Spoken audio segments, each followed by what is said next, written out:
So the next part of our tech session, we're talking to two separate speakers, and the first one I'll just bring them straight on the stage is Gabriel from Core Loops. Gabriel, if everyone give a round of applause and come up to the stage.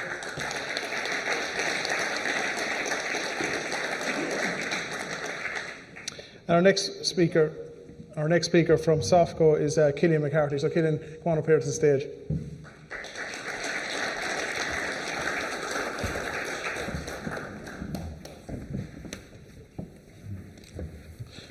Right, let's get going. Gabriel, thanks for joining us. No worries. Yeah, Cillian, thanks a lot for coming over. As I said, the title of this session is From Fragmented to Future Ready, Evolving Construction Finance with Connected Data. Before we get into it, Gabriel, can you give us a bit of background on yourself? A bit of background on myself. Okay, yeah. So I've worked in sort of media services and tech most of my career. Last role before I started this business, I worked in IKEA, working on their digital service transformation. I started Core Loops inspired by my family who work in construction and essentially want to help construction business owners and finance leaders solve the problems that they face day to day with basically turning their financial data into commercial insights. Perfect. And Cillian, yourself, give us a background. Yeah, thanks very much, Andrew, for the opportunity. I worked with Softco for the last 20 years. Softco are in business a little over 35 years. Very much headquartered in Dublin. We have a very strong presence here in the UK and in the States. Construction would be a key industry for us, and we've worked in many finance transformation projects over the last kind of 15 years, particularly in AP, P2P kind of back office space. So this is very pertinent. Yeah. Gabriel, to kick things off, where do you think most construction finance teams are currently in their data journey? And we want to get really practical now in this session as well, and we discussed this as well last week. Give some really. Yeah, so we tend to, so most of our business is focused on small to mid-sized businesses, and we tend to meet companies when they've recently hired a financial director. So I think one thing that's interesting is that the financial director tends to be one of the last senior hires for most construction companies as they grow and scale. And it tends to be that FD is coming in and having to handle all of the mess that has come before them. So they're typically very early on in their data journey with a lack of structure in their financial data, and several different processes varying from project to project. And it's typically their role to bring that into one place, hence why they kind of reach out to us. And Cillian, from your side?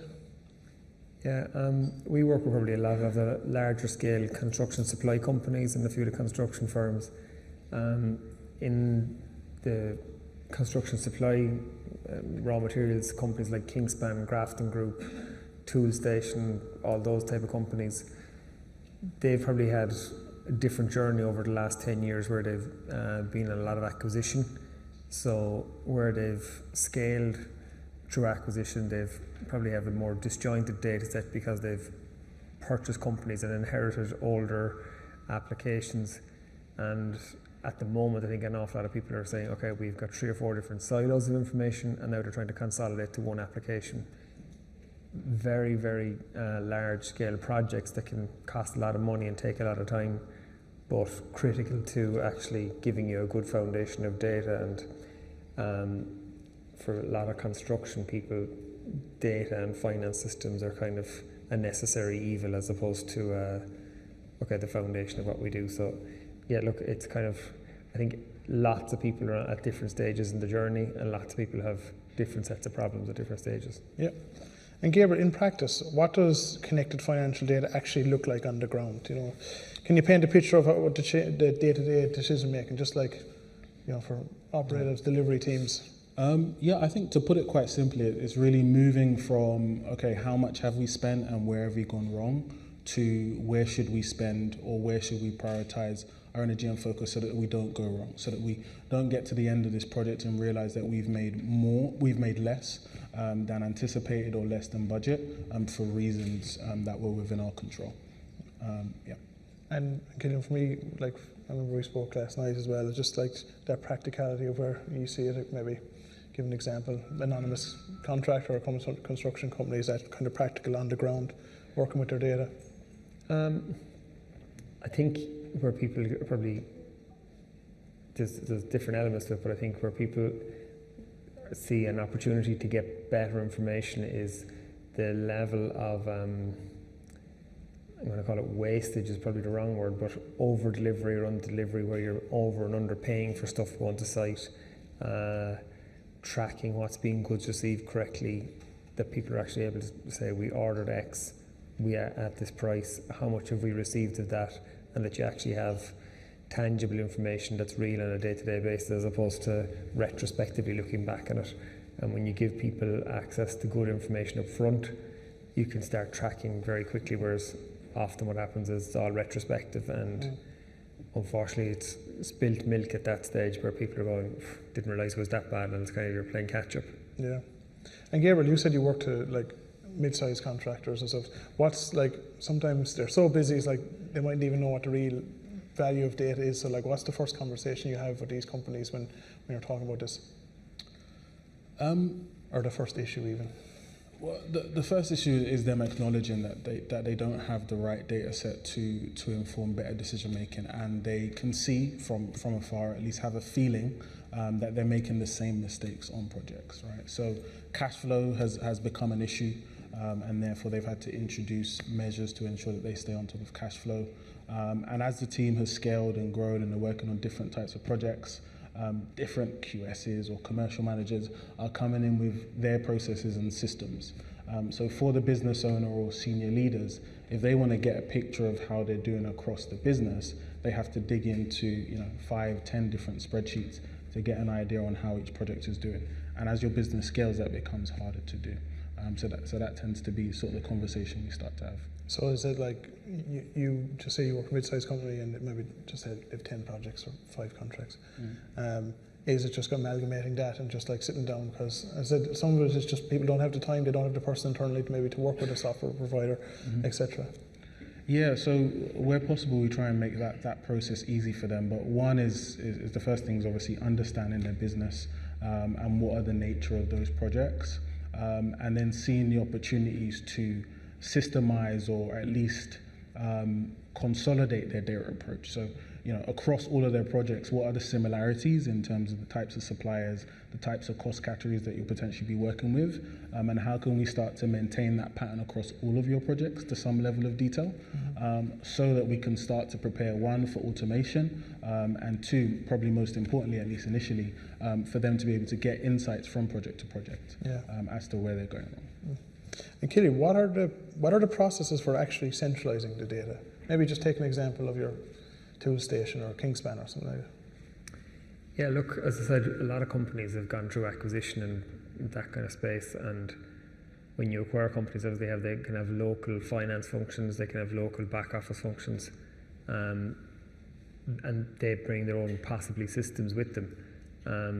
That gives you kind of silos of information across the board. One of the processes that people are looking at is saying, okay, what are the benchmarks that we need to have? So how many people do we need to process invoices as people grow? I was listening to some of the earlier speakers there saying, look, we have to be ready for scale.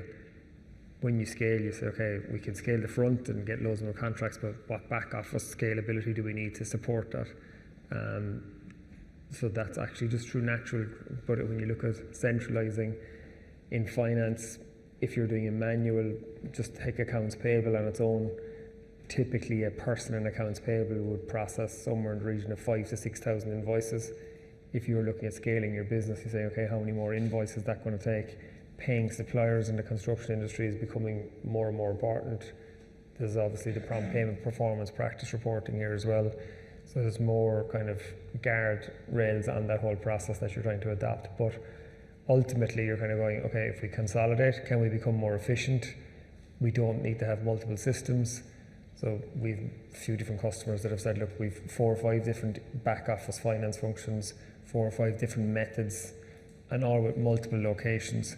So they centralize that to become more efficient, one system, and then obviously to identify the bottlenecks in that, they're able to say the most common problem in processing invoices, just as a very practical example, would be the invoice comes into the business, business people, i.e.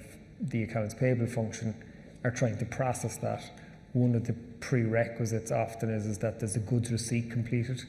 The goods receipt process happens on a building site where they are so far removed from the finance realities, and they're going, what is this, and why are the people in the office ringing me about this? It's not on top of their list at all. It's a Friday afternoon task that they're going, I'll get to it. Yeah. When that slows down the processing of invoices, the invoice doesn't get paid, but now you've got core suppliers who are spending a lot of money. You're spending a lot of money with, who are going, we're not getting paid on time, and that has an impact on the whole construction process. So centralising that and getting that process really humming is really key to a good back office. But often the challenge is the people on site don't understand the impact of pushing the task to Friday. Yeah, because that was my next question. Is like, you know, and both you can take the floor here. Is like that connection between back office and the site team. It's just like it's a lot more than, you know, we had Tom earlier and you know, Melly from Skanska earlier. It's just like that making that business critical connection between the two of them. So how do we go about that back office connection between the site team and delivery team and the people in the central office? Yeah, happy to go first. Yeah. I think one is one, consolidating them on the same platform, and two, you know, implementing the process in the way they work. So getting as close as possible to the action. So one of the things that we've done for the businesses we work with is a WhatsApp integration, because a lot of the communication between site and office is via WhatsApp, and so they can actually upload delivery notes and receipts via WhatsApp. In the same way that they would chat about things that happen on site or share progress on site. So getting closer to the tools that they already use to bring data into the system, or into the finance tools that the finance team will then use to process and move those invoices forward. Yeah, can you do? Yeah, I think that's very relevant in what Gabriel is saying. I think the other thing is we've worked with a few different construction firms, and they say it doesn't work. IT have come in here and told us all the things that they're going to do for us. They're going to give us iPads, they're going to give us this, they're going to give us that. We don't have connectivity, we've all the different issues, and you're defeated before you start because they don't want to use the tech. They're kind of downing tools going, no, we're not into it. We're builders, we want to do heavy manual labour tasks, not paper pushing. So to me, one of the key things is you've got to educate the sites. As to say, we're trying to push payment terms with concrete supplier X for this price, this payment. We have to complete that. Here are the process we've agreed to. Here are the functions. You are the conduit to all these things happening. We're the last step in the process. If you don't play ball, it all comes apart. And as soon as they understand how important they are in that, they will help and adopt. But I think to Gabriel's point, you have to make it as easy and as simple as possible. But education, I would say, of the context of the situation is critical. Just moving on, Gabriel, before teams can really like tap into predictive analytics and AI, and I know our next session is going to go into that even more. What foundations need to be in place? What does AI ready mean? You know, it's the hot topic, and you know, we even see as a media company, and Rory, our editor, will tell you, it's like the minute you put AI in front of something in a headline, you know, it has a drop off because it's not the AI is the thing, it's the outcome it's trying to drive. So just to reiterate that, is like, what can teams actually do, like foundations in place to be ready for that? Yeah, so I think we've already touched on that, but I think first and foremost is to take a step back and think about what are the opportunities to use AI in your business and whether or not it's even relevant, you know, in the first place. And what are you trying to do? Are you trying to automate functions that already exist, or are you trying to automate work that your team doesn't actually have the time to do? I think that's where there's more potential upside. So when we're looking at analytics, for example, imagine having the time or giving someone on your team the task to look through the last 100 projects and see what spending patterns have led to packages being over budget or certain parts of the project being delayed. That would take a lot of time for someone on your team to do. That is a task potentially that you could delegate to an AI model. But before you even get there, you know, is your data in an AI readable format? right? I like to describe AI as your friend that has all of the knowledge in the world, but really poor memory, right? So for it to be able to understand your data and actually regurgitate or give you information that's actually helpful, it has to be in a structure or pattern that's to some degree recognizable across your different projects.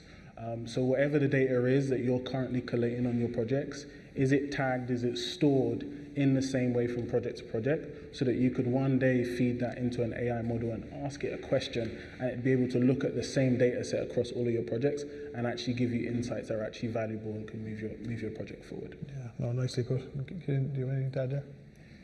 Yeah, look, finance data, I suppose, is to Gabriel's point, is often tagged consistently. So you have vendor name, vendor number, net amount, all the various invoice tags that you would have. And we've seen AI being very successful and very powerful. If you just take all invoices processed in the last 3-6 months, whatever you want, you can start overlaying some of the AI models we have would be for duplicate transactions, anomalies in transactions. So for argument's sake, if you were processing an invoice for one supplier and they always paid 20% VAT, and then out of the blue somebody was processing an invoice and they selected a 30% VAT rate or a 0% VAT rate to go, that vendor never has that rate. Is that correct? So, and then for duplicates, it could be you've the same vendor, you've multiple vendors with the same name in your ERP, so cleansing your ERP data can be useful to see what are the vendors that are not being processed. If you have, just a common example would be, say, like a Hilton Hotels, they could have multiple locations, and you've picked account number, say 1234, and now all of a sudden an invoice is being processed for a different account. The AI will go, we never usually will flag to you, this is a new variation of that. Is that deliberate? Because it could be linked to a separate bank account. So there is some very powerful practical examples of where it can help. Fraud has probably gone huge in finance, with people submitting invoices as fraudulent invoices and trying to get payments through. Again, AI can be very powerful. They're saying this looks like a new invoice from an email address we've never seen. This request looks suspicious. So there's models that you can use. We have things there now with generative AI where it's responding to queries and email and stuff, but it will say, we've never seen an email from this person for that company before. It could be just tracking, it's tracking kind of, you might have it coming back from a generic email address from a company, but because it's signed off from Gabriel and not Andrew or vice versa, it's going, this is unique, this is new, is there change in personnel, keep an eye on that. So they're little flag things that people are being made more aware of, and very practical uses of it that can actually add a lot of value, as opposed to how do I even apply this.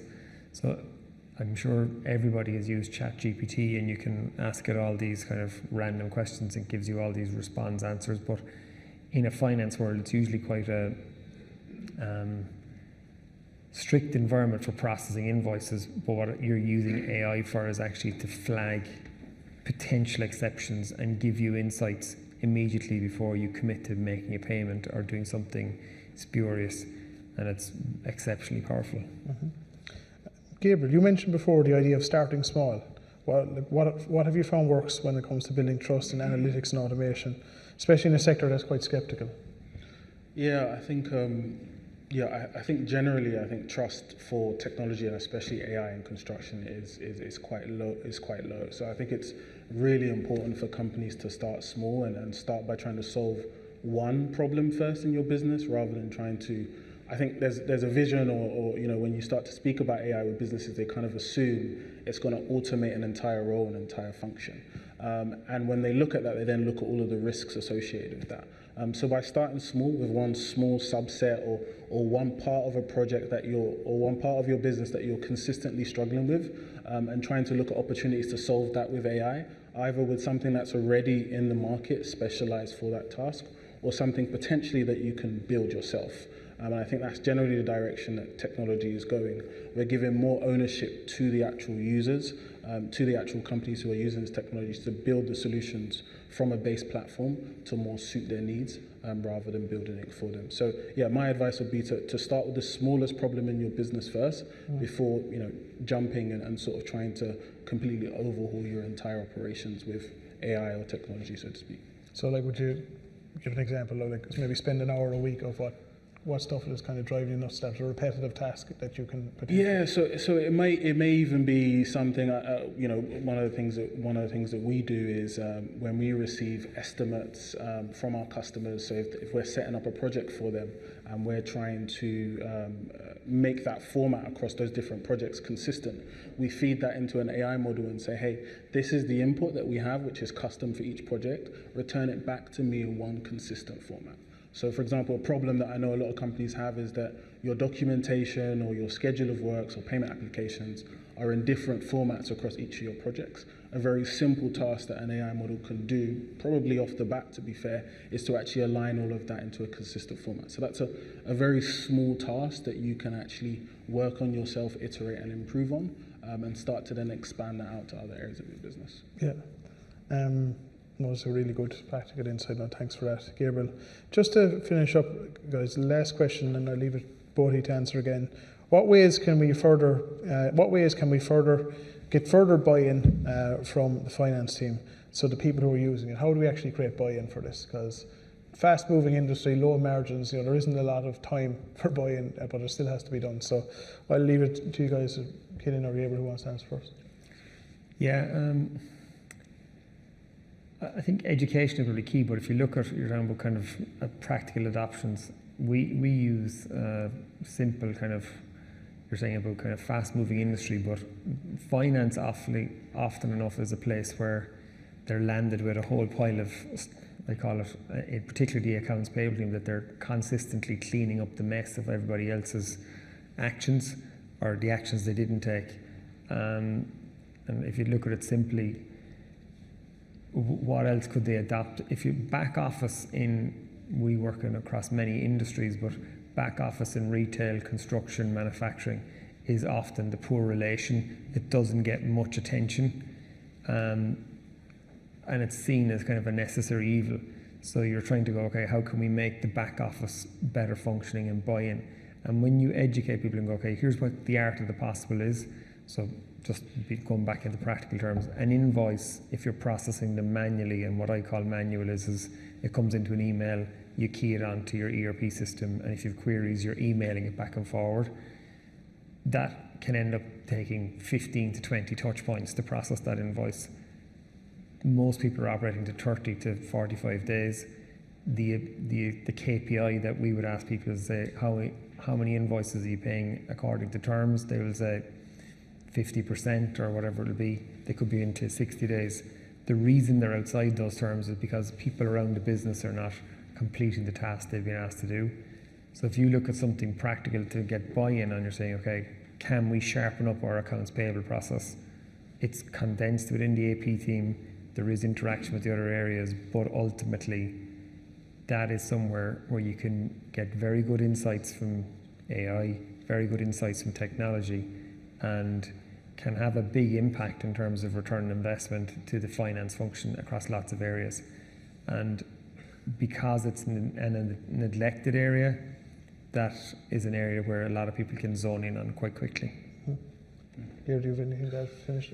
Yeah, I think even just kind of building on the last talk, I think there's a really interesting stat there around 70% of transformation projects or maybe technology projects fail. And then there was a really interesting question from the audience around why doesn't the technology we have in our day-to-day lives, consumer apps, reflect, in sort of B2B SaaS? And I think a big reason for that is because a lot of these platforms, or so to speak, are designed for the buyer to convince the decision maker who wants all of the insights to use or buy the platform, and they don't spend enough time with the actual users, the people in the back office in finance. So I would encourage companies to spend a lot of time with the actual users, the people who will be using the systems day to day, and make sure the process works for them. Because we find that's the first place that any implementation falls flat, is if the users who are using it day to day don't get enough value from the system. So to really get buy-in, you have to start from the ground up. Obviously, once a decision's been made, start from the ground up and get that buy-in and that involvement from the people who will be using the tools day to day. Perfect. That concludes our session, guys. We have one question before we finish up from the audience. Anonymous, how can we break industrial and corporate inertia and help the industry move away from old reporting paradigms to a new world of real-time analytics? Really good question. Yeah, happy to sort of jump in there. Yeah, I think it's going to happen naturally. I think naturally there's a shift in age. Obviously, there are more people moving into senior management, starting companies who grew up, using computers and will try and solve problems with computers first before any other way. So I think that's naturally going to happen. I think two, the tools out there are also getting better with the introduction of AI. Technology, or the impact of technology, is becoming more accessible. So therefore, there's going to be better tools available for people to choose from. And I think just, margins are becoming tighter, with labor, with issues finding the right labor, with supply chain delays and things like that. So companies are going to start to look for optimization in other areas, and the back office, the commercial team is a big area to optimize in. So I think everything is sort of pointing in that direction. I think companies just have to be looking at what's available and really decide to take the plunge before something bad potentially happens. Yeah. Are we good? Yeah, I think it's probably coming and being adopted a lot more than people realise. But I think the key to getting people adopting the analytics is that they make the data you're presenting to what Gabriel's saying in terms of the end user needs to see analytics that are relevant to them. If you look at a screen and you see just 4 charts on it and 3 of them are not relevant, you kind of go, oh yeah, they're not relevant to me. But the one might be, so it's actually about presenting the right data to the right people. And that might be kind of, as it cascades up, it changes a little bit. But people want information. Everybody wants everything immediately, but it has to be relevant. And presenting inaccurate data is probably the one thing that turns people off, that they'll switch off from a dashboard or switch off from analytics. But if it's relevant and it means something, people will gravitate towards it. You always check the dashboard for your flight, because if you miss it, you're late. That's relevant. Whereas if you're telling me about somebody else's flight, you go, oh, what am I looking at that one for? Yeah. So you have to kind of keep it that contextual. Perfect. We had one more question, but unfortunately we're just running out of time. Guys, thank you so much for the session. Really enjoyed your insights, and thank you so much. Okay.